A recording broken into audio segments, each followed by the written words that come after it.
ថ្ងៃនេះថ្ងៃសុក្រទី9ឆ្នាំ2025យើងមករៀនពាក្យនៅក្នុងវចនានុក្រមខ្មែរ5ពាក្យពាក្យទី1របស់យើងកពិចិត្តអានថា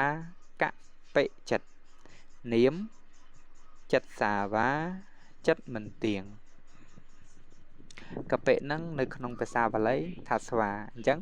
ដល់ពេលយើងយកវាមកផ្សំជាមួយនឹងចិត្តណាចិត្តសាវាយើងតែងតែឃើញស្វាវានៅអត់ស្ងៀមអញ្ចឹងណាពាក្យទី2របស់យើងអានថាបរតិរកម្មអានថាបរតិរកម្មនាមអំពើដែលបុរសប្រព្រឹត្តខុសចំពោះភរិយារបស់អ្នកដទៃគឺអំពើលួចប្រពន្ធគេឧទាហរណ៍បរតិរកម្មជាអំពើលាមកអាក្រក់របស់បុរសពាយងាយឆ្លក់ចិត្តងប់សុបអានថាងប់សុបមិនងប់សុបទេណាហើយក៏មិនងាប់សុបទេណាអានថាងប់សុបក្នុងអបាយមុខឈ្មោះអដ្ឋិធុតៈអដ្ឋិធុតៈហ្នឹងមានន័យថាបុរសដែលឆ្លក់អង្វែងនឹងស្ត្រីឬក៏ថាបុរសមានស្រីហៅថាអដ្ឋិធុតៈចូលទៅដល់ពាក្យទី3របស់យើងអានថាចំពើបអានថាចំពើបគុណនាមដែលទៅ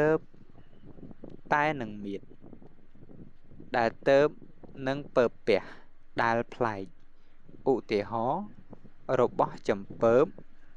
ចំណីចំពើបមានន័យថាម៉េចចំណីចំពើបមានថាចំណីប្លែកចំណីដែលទៅតែមាន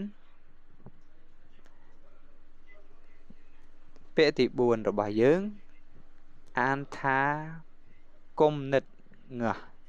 គំនិតងាស់នាមមានន័យថាទុញគំនិតគិតឃើញខ្លះទេខ្លះមែនអានថាតាញ់គំនិត